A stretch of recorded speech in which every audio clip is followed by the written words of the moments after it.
Assalamualaikum warahmatullahi wabarakatuh. Selamat datang di video terbaru.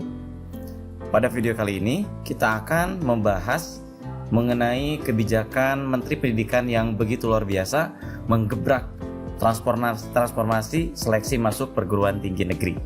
Oke, ini kalau tidak salah di streaming dari YouTube dan hasilnya sudah ada di depan yang nonton ini, ada Permendikbudnya dan siaran persnya. Nah, daripada bingung dan ribet, mending kita tonton saja yang sudah dibentuk visualkan. Episode ke-22, Merdeka Belajar, Transformasi Seleksi Masuk Perguruan Tinggi Negeri. Oke, di sini Indonesia hanya bisa melompat ke masa depan dengan pendidikan yang adil, inklusif, holistik, mendorong perkembangan minat dan bakat dari jenjang pendidikan dasar sampai pendidikan tinggi, merupakan tujuan utama mengapa adanya transformasi ini. Lalu, adanya pelajar Pancasila ingin mencerminkan seluruh yang terlibat dalam pendidikan menerapkan nilai-nilai dimensi Pancasila. Dari kebinekaan global, gotong royong, kreatif, bernalar kritis, mandiri, dan tentu yang paling utama adalah beriman, bertakwa kepada Tuhan Yang Maha Esa dan berakhlak mulia. Dan di sini ada transformasi yang sebelumnya sudah dilakukan. Misalnya, asalnya ada ujian nasional, hilang dan diubah menjadi asesmen nasional. Peserta didik baru dengan mekanisme yang baru, lalu rapot pendidikan yang dulunya berbentuk PMP dengan banyak kuesioner diubah menjadi rapot pendidikan yang begitu jelas. Dan tentu yang terbaru adalah kurikulum merdeka.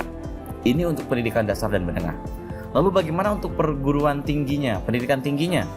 Ternyata yang baru, yang dulunya ada bidik misi berubah menjadi KIP kuliah, ada hak belajar di luar kampus, pelibatan praktisi dalam pembelajaran, dan mekanisme pendanaan PTN. Nah, ini merupakan puzzle atau pecahan-pecahan yang belum tergabung. Lalu semuanya digabungkan.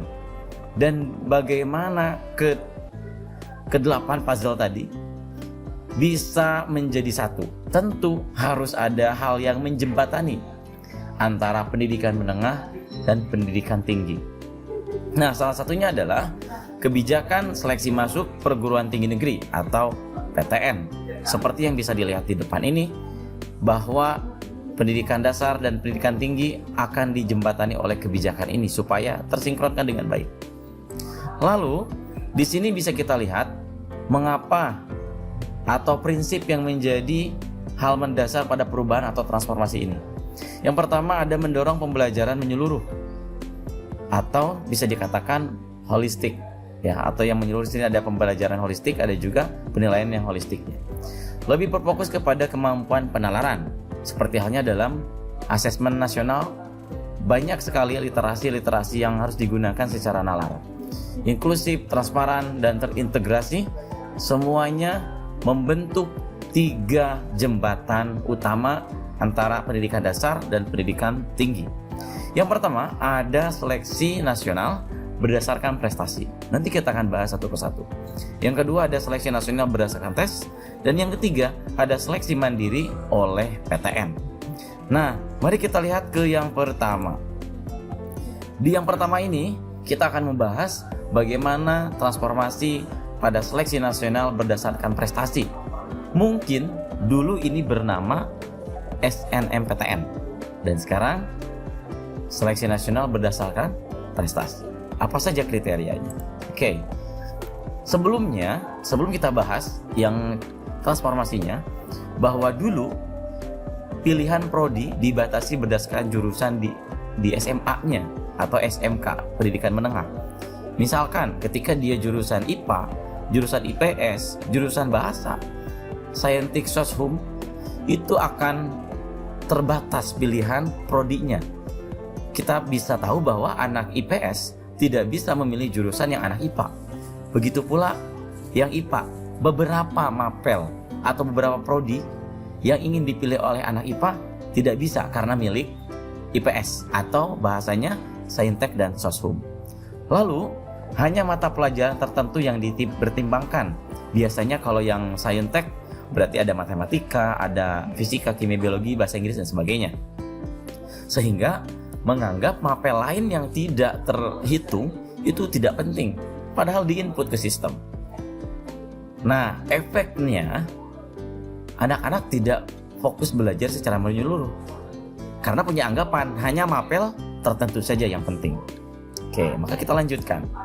Nah, padahal di masa depan ini, sebagai seorang yang ingin mencapai sesuatu, misalkan insinyur, tidak mungkin hanya berfokus kepada tekniknya saja.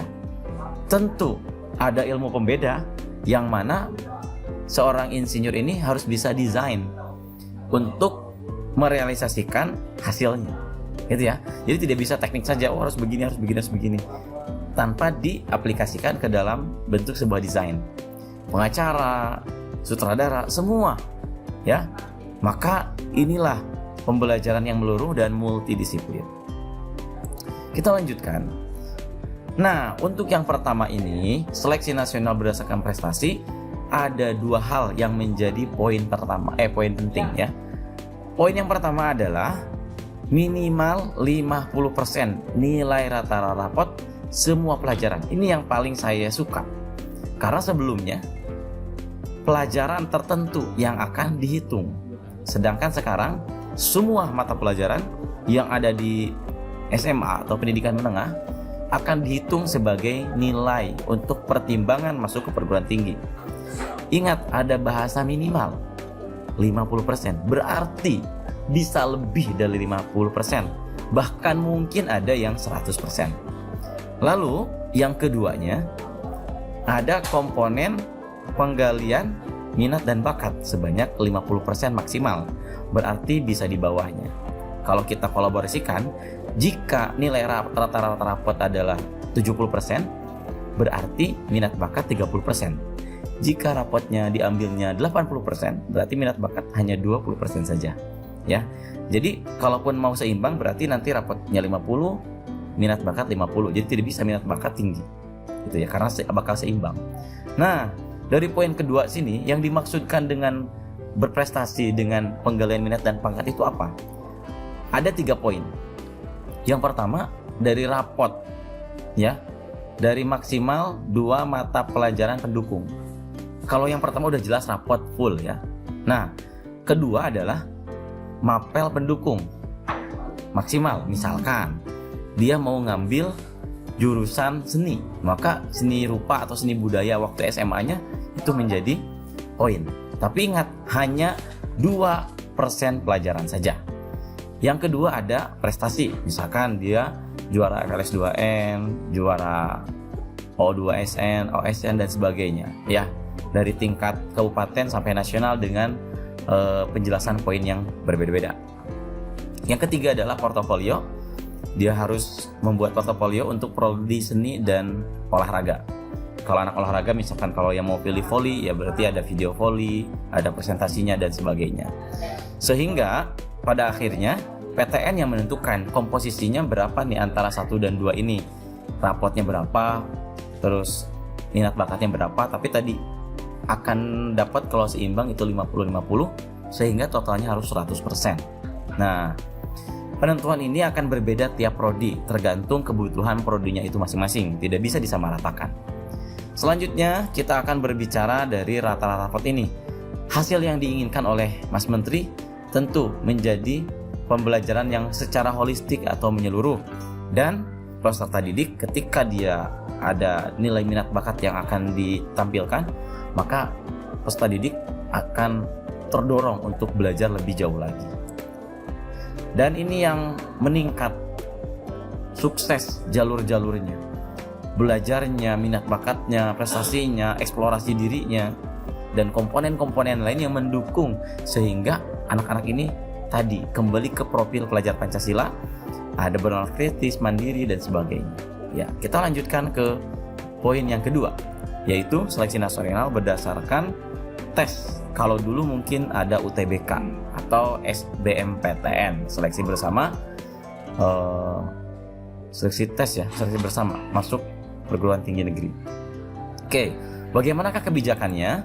Di sini dulu ketika kita mau UTBK atau SBMPTN, hal-hal yang harus kita lakukan adalah satu, harus ngapalin soalnya, harus kejar soalnya, apalagi harus bimbel yang bayarannya cukup mahal, apalagi bimbel-bimbel yang dalam tanda petik menjanjikan kelulusan, itu sangat luar biasa mahal. Sehingga ketika target tadi terkejar, maka akan ada dua hal yang menjadi dampaknya. Yang pertama ada kualitas pembelajaran turun. Lalu peserta didik kurang mampu, lebih sulit untuk masuk PTN karena tadi harus bayar ya. Nah, transformasinya terus berlanjut lagi. Maka berubahlah. Tidak ada lagi tes mata pelajaran. Kalau dulu kan anak IPA, anak saintek itu ya ngitung dan sebagainya. Nah, yang sekarang tesnya itu tes skolastik yang mengukur kognitifnya, matematikanya, bahasa Indonesianya, dan bahasa Inggris. Jadi hanya 4 penilaian ini yang nanti akan menjadi penilaian tes. Bukan lagi yang kemarin-kemarin, yang bisa dikatakan nggak nyambung ya. Nah, ini sekarang tes skolastik yang akan nanti dijadikan sebagai bahan masuk, bahan tesnya tentu. Nah, misalkan contoh berikut ini. Ada soal ya, ini soal nalar, bukan soal hafalan. Jadi gak perlu menghafal, cukup ditelaah saja oleh kita, karena ini berkenaan dengan keadaan sehari-hari. Dimas kawan, Sano, Joko, Adi, Rimba, Ratu selama bersama di sekolah. Joko selalu menjemput Sano, setelah itu dijemput oleh Adi. Rimba menjadi yang terakhir yang dijemput. Sementara rumah Ratu terletak di antara rumah Joko dan rumah Adi. Berikut pernyataan yang benar adalah bla bla bla bla. Ini cukup ditelaah saja, dinalar saja. Ya, gak usah banyak hitung-hitung atau apa. Semua orang bisa, asal nalarnya bagus, kritis. Bahkan tanda petik ada anggapan bahwa anak IPS males, padahal anak IPS tuh jago kritis sebenarnya, kritis ya. Dan kayaknya mereka lebih jago untuk mikir yang begini. Ini dari based on pengalaman ya, tapi ini tidak menjudge semua. Oke. Selanjutnya ada contoh lagi matematika. Dari tabel di sini, infografis diubahlah menjadi sebuah pilihan ganda seperti ini yang akan menjadi pola yang bisa dibaca secara langsung oleh semua orang. Ya, kita contoh lagi. Ini ada soal bahasa Indonesia. Ya, apa yang kamu sarankan? Ya, ada bacaan dulu, khasiat susu dan sebagainya. Ya, kita bisa terjemahkan ini. Gak perlu bimbel, kita tinggal baca. Benar ya? Iya dong. Selanjutnya ada contoh bahasa Inggris. Ya, kalau ini butuh sedikit lah ya, butuh sedikit improve skillnya, karena memang untuk bahasa Inggris gak bisa main asal tebak. Walaupun ada tips dan trik cara menjawab soal bahasa Inggris itu sendiri ya. Ya, tapi nanti bimbel juga bakal buka yang kayak gini. Oke, selanjutnya ketika sudah ada skema yang lebih adil, skema yang bagus, maka akhirnya ujung-ujungnya adalah anak-anak nggak fokus harus bimbel yang mahal-mahal, nggak usah hafalin konten, misalkan aduh begini polanya muter dan sebagainya, itu pusing ya. Dan orang tua juga tidak ada finansial tambahan karena harus bimbel. Lalu guru fokus belajar aja pada peserta didik, nggak perlu ngejar wah UTBK harus begini, nggak, fokus aja. Itu ya, luar biasa nih Mas Menteri, saya acungkan jempol untuk perubahan yang baru ini, saya setuju sekali. Oke, selanjutnya dan yang terakhir adalah mandiri ya. Jadi dari rangkaian 1, 2, 3 ini ada rangkaian yang terakhir, yaitu yang mandirinya. Nah, untuk mandiri di sini sebelumnya tidak ada standar transparansi ya. Jadi ada peribahasa saya ini ya, hanya mungkin ada beberapa mandiri itu mahal dan sebagainya ya. Nah, tingginya keragaman jenis mekanisme jalur mandiri, tidak ada standarisasi. Mandiri di PTN ini dengan mandiri di PTN yang satu lagi itu belum tentu mekanismenya sama. Dari segi pembiayaan, cara ataupun teknisnya itu pasti sangat berbeda. Sehingga persepsi publik menjadi berubah bahwa mandiri mah tadi harus punya banyak duit, banyak uang.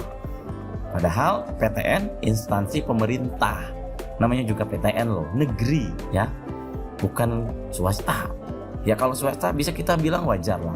Ini PTN, instansi pemerintah yang harus memberikan pelayanan. Nah, kita lihat transformasinya seperti apa. Nah, sebelum pelaksanaan seleksi mandiri, nih harus diumumkan dulu. Ya, harus diumumkan. Kalau dulu ada main rahasia-rahasia gitu ya. Paling sedikit 1 jumlah calon mahasiswa yang akan diterima masing-masing prodi atau fakultas. Misal kan ada prosentasenya ya, lewat prestasi berapa, tes berapa, mandiri berapa. Ya sampaikan, misalkan kuotanya 10 lagi, itu dijelaskan ada 10, transparan. Jangan main asal main belakang, asal anak dosen dan sebagainya. Tidak seperti itu. Yang kedua, metode penilaiannya. Ada mandiri, kerjasama, pemanfaatan nilai, UTBK dan sebagainya. Kalau dulu UTBK ya, atau tes sebelumnya, atau hal-hal yang lain. Yang ketiganya ada biayanya, dibebankan bagi calon yang lulus aja. Jadi gak ada bahasa yang belum tentu lulus bayarnya mahal, gak begitu. Nah, calon mahasiswa atau masyarakat dapat melaporkan.